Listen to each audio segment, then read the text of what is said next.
On the northern coast of Jamaica, where the waves crashed with a rhythm as old as the island itself, a young couple lived in a modest wooden house painted sky blue.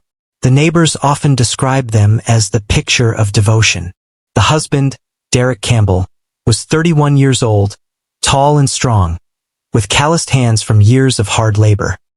He was known as a man of integrity, one who rose early to work and returned home late with the simple joy of providing for his family.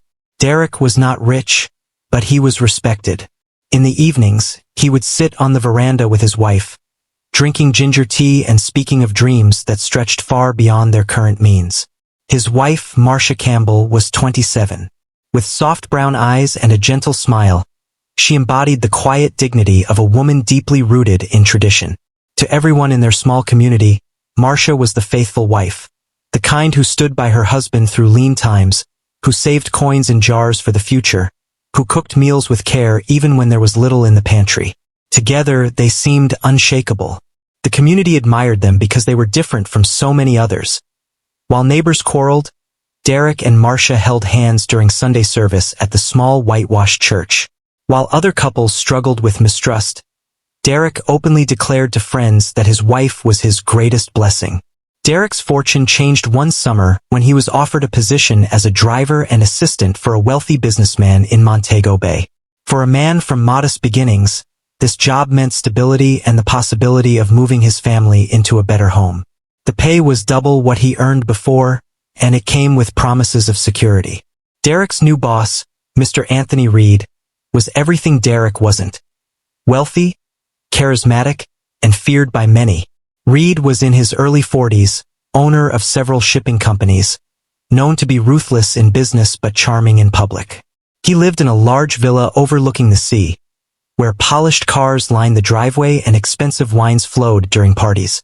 For Derek, working under Reed was both a blessing and a source of pride. He would often tell Marcia, "This job, it's the one that going change our life. Soon you'll see, we'll have that house we always talk about." Marcia supported him with warmth, but in the privacy of her thoughts, she worried. She had heard whispers about Anthony Reed. The way he moved around women, the rumors of mistresses, the dangerous charm that seemed to follow him like a shadow. But Derek dismissed those whispers. To him, Reed was not just an employer.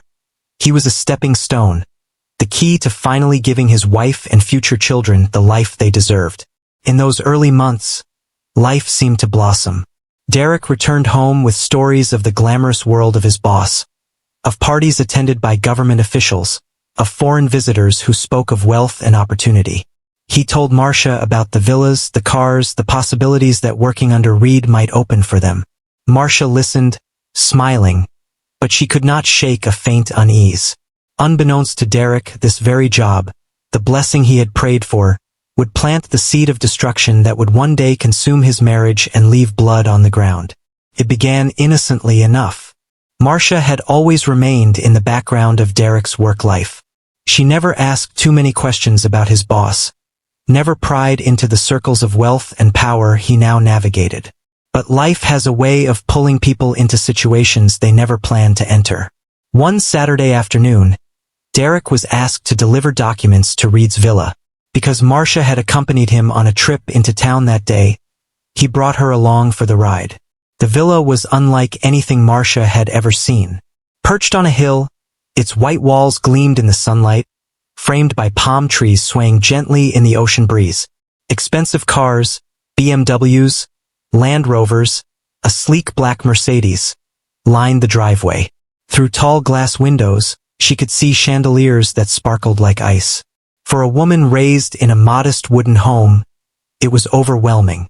When Anthony Reed appeared, he did so with the easy confidence of a man who owned not just property, but people's attention. He was tall, broad-shouldered, and carried himself with the authority of someone used to giving orders. His handshake was firm, his smile deliberate.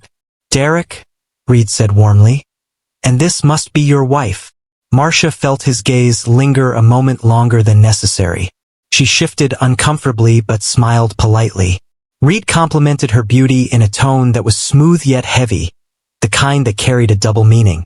"You've kept your husband grounded." A good wife makes a good man stronger.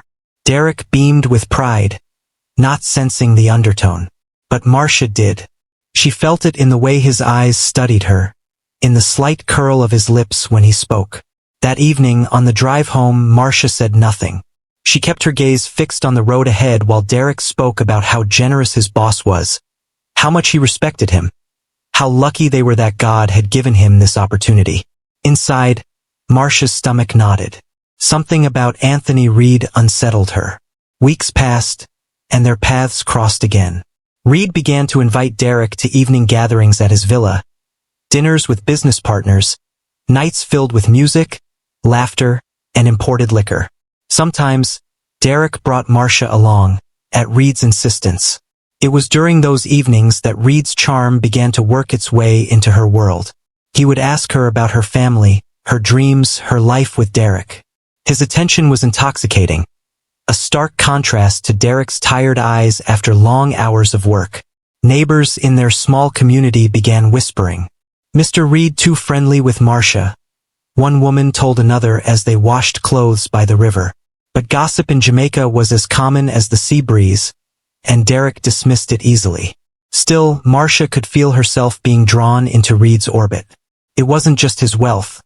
It was the way he carried himself, the way he seemed to make her feel noticed in ways her husband never had time to. She hated herself for it, yet she couldn't deny the flicker of temptation. What began as a passing unease was slowly becoming something far more dangerous. The faithful wife, the woman admired by her community for her devotion, was now standing on the edge of a cliff, one step away from a fall that would destroy everything she and Derek had built. And Anthony Reed, with his wealth and his hunger, was prepared to give her that push. Temptation does not announce itself with horns or thunder.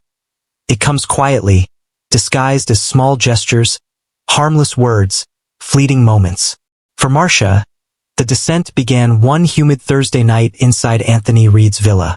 Derek had been asked to stay late at the shipping yard to handle paperwork, so Reed insisted Marcia wait at the villa until her husband was finished. "It's safer here," Reed said, his voice silky. "I won't have a lady like you wandering around in the dark." At first, Marcia declined politely, but Reed was persistent. She sat awkwardly in the living room, staring at the marble floors, the leather couches, the paintings of distant European cities she had only seen in magazines. Reed poured her a glass of wine. "Relax," he said, handing it to her. "You're in good company." She hesitated. Good company? Her heart pounded. But she accepted, sipping slowly, hoping the alcohol might calm her nerves. As they spoke, Reed leaned back in his chair, his voice low and measured. "You know, Derek is a good man. Loyal. But loyalty doesn't always get rewarded in this world. He paused, his eyes narrowing slightly. "You deserve more than what life has given you." Marcia's chest tightened. "I don't know what you mean, Mr. Reed." "Anthony," he corrected smoothly. "Call me Anthony." His gaze lingered too long, his words heavy with unspoken desire. Marcia wanted to leave, but a strange thrill surged through her veins. When Derek spoke, it was of bills, food prices, and the struggles of survival. When Reed spoke, it was of possibility, of power, of wanting her in ways she had never admitted she craved. That night was the beginning. The affair didn't erupt all at once. It unfolded like a carefully written script. Small touches, stolen glances, moments when Derek turned his back and Reed's hand brushed against hers. Each encounter chipped away at her defenses. One evening, after another dinner party, Reed cornered her in the hallway while Derek was busy loading crates outside. His hand rested on the wall beside her, his voice barely a whisper. "Do you ever think about what life would be like if you were mine?" Marcia's breath caught. Her voice trembled. "I'm a married woman, and I'm a man who gets what he wants." The kiss came before she could respond. Quick, forceful, and undeniable. She pushed him away at first, but her body betrayed her. In the silence that followed, shame flooded her veins, but so did something else, something intoxicating. For weeks she fought against it. She prayed in church on Sunday mornings, asking God for strength. She told herself she loved Derek, that nothing could break the vows she made. But each time Reed's eyes found hers, each time his voice wrapped around her name, her resolve weakened. The community began to sense it. Neighbors noticed the way Marcia dressed more carefully when she knew she would be at the villa. They whispered that she was glowing, but not with her husband's love. One night, in a dimly lit guest room of the villa while Derek worked outside in the garage, Marcia finally gave in completely. The faithful wife became the forbidden lover. Afterward, she sat on the edge of the bed, trembling. "This is wrong," she whispered, burying her face in her hands. Reed only smiled, lighting a cigar. "Wrong has never felt so right, has it?" From that night on, there was no turning back. What started as temptation had transformed into betrayal, a secret that burned hotter with every stolen moment. And as the months passed, their sins would soon leave behind evidence that no lie could hide. The affair with Anthony Reed was meant to be temporary, a dangerous escape hidden in shadows. Marcia told herself each time it happened that it would be the last, that she would return to her vows, to her husband, to the life she once cherished. But the body has a way of exposing secrets the heart wants to bury. It was a warm morning in Kingston when Marcia first realized something was wrong. She was preparing Derek's breakfast, boiled dumplings and callaloo, when the smell of frying fish from the neighbor's kitchen made her stomach lurch violently. She ran outside and vomited in the dirt beside the hibiscus bush. First, she dismissed it. "Maybe something I ate," she muttered, forcing a smile when Derek asked if she was all right. But the nausea persisted. Soon came the fatigue, the missed cycle, the unmistakable swelling of her belly. Marcia sat on the edge of the bed one evening, her hands trembling over her stomach, her mind a whirlwind of fear. What if it's Derek's child? What if it isn't? Weeks later, after a visit to a discreet midwife, the truth was undeniable. She was pregnant. The midwife congratulated her warmly, but Marcia's face remained pale. That night, lying beside Derek as he slept peacefully, she wept silently into her pillow. She knew the odds. Derek had been working long hours, often coming home too exhausted for intimacy. Reed, on the other hand, had been relentless in his pursuit.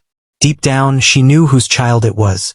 And yet, when Derek noticed her changes and asked hopefully, "Marcia, are you? Could it be?" She forced herself to nod, letting him believe the lie. His eyes filled with tears of joy as he hugged her tightly. "This is the blessing we've been waiting for," he whispered. "God finally give us a child." The guilt nearly crushed her. When she told Reed privately, his response was chillingly different from her husband's. "So it's mine?" he asked, leaning back in his chair, his cigar smoke curling in the air. I don't know," Marcia stammered. Reed smirked. "Don't play with me.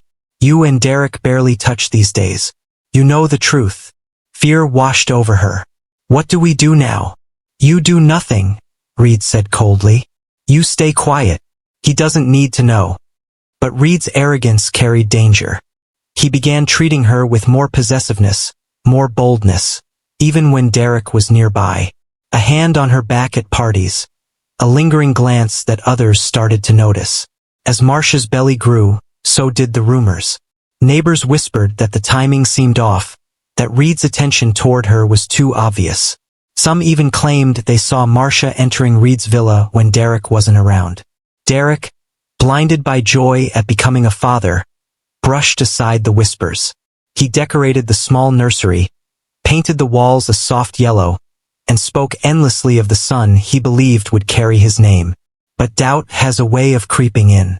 Late at night, when he caught the strange hesitation in Marcia's voice or the guilt in her eyes, something inside him began to stir. And though Marcia tried desperately to keep her secret hidden, the truth was a living thing, growing inside her, waiting to destroy them all.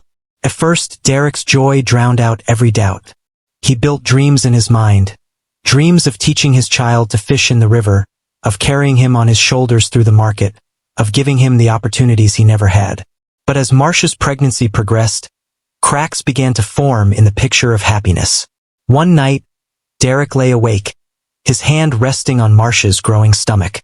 You sure it happened when we think it did? He asked softly. Marcia's body stiffened. What you mean? Well, Derek hesitated, choosing his words carefully. I remember that month. Things between us were quiet. I was working late, tired. You remember? Marcia forced a laugh. You worry too much, Derek. God works in his time, not ours.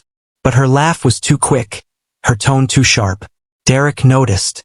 In the small Jamaican community where everyone knew each other's business, whispers spread faster than fire in dry cane fields. Me hear she and Mr. Reed too close, a neighbor told Derek casually while they stood at the corner shop. Another muttered, Man, watch your wife. Rich boss like him don't invite a worker's woman to his villa for no reason. First, Derek dismissed the comments. Jealous people always trying to tear down others, he told himself. But the words lingered. One evening, Derek stopped by the villa unannounced to collect documents Reed had asked for. As he approached, he froze in the shadows near the driveway. Through the open veranda doors, he saw Reed and Marcia laughing together over a glass of wine. Reed's hand brushed her arm, and though she pulled back quickly, the sight sent a hot blade of suspicion through Derek's chest. When Marcia saw him, her face drained of color. Derek, you should have told me you were coming. Reed, ever smooth, smiled. Your wife was just keeping me company while I wait for you. You've got yourself a good woman. Derek forced a smile, but something inside him twisted. That night he barely spoke on the drive home. Marcia fidgeted, staring out the window, her silence louder than words. From that night onward, Derek's eyes were sharper. He noticed everything. The way Marcia avoided his gaze when he asked simple questions, the way she guarded her phone, the way her face flickered with fear whenever Reed's name came up. Late at night, he lay awake listening to her breathing, wondering if she dreamt of another man. One Sunday morning after church, Derek finally confronted her. Marcia, I need you to tell me the truth. Is this child mine? Her lips trembled. She wanted to speak, to confess, but fear strangled her. Of course it is, Derek. How can you even ask me that? He studied her face, every word, every flicker in her eyes. And though she denied it, his gut told him otherwise. Suspicion turned into obsession. Derek began questioning coworkers, watching Marcia's movements, scrutinizing every detail of her behavior.